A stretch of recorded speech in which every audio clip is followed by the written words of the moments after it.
дека и тоа може да трае година и пол, затоа што нели ако се регистрираш сега, а тендерот е веќе припремен, тој пациент не е ветан во тој тендер. Оваа година, речеме, истерот е дека ќе биде тендерот за 3 години. Во ред, 3 години тоа ќе значи дека ќе има доволна терапија за пациентите кои веќе се во регистрот, за лековите кои веќе се во програмата за ретки болести, но истото ќе значи дека можеби и побрзо ќе се исцрпат, затоа што нови пациенти ќе можат да влекуваат, се надевам, побрзо, а не да чекаат нов тендер после 3 години место едно.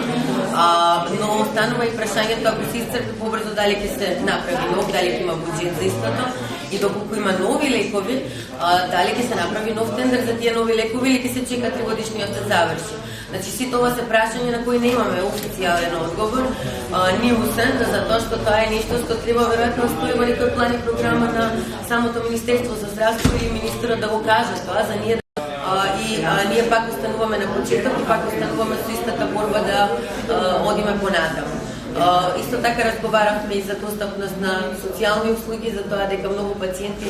немаат потврди дека се ретка болест, тоа не се издава, па рековме можеби е добра идеја да се направи, пошто кога одат на МКФ, на комисии за проценување на нивниот дисабилитет,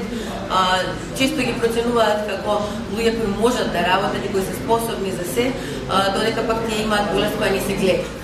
За жал многу од болестите и не се гледаат, иако многу луѓе замислуваат дека ретките болести мора да бидат нешто што се гледа и што навистина е пречка во животот. Не, ние може да имаме најнормален живот и ние не бараме милостиња, бараме живот кој е достоинствен за сите нас.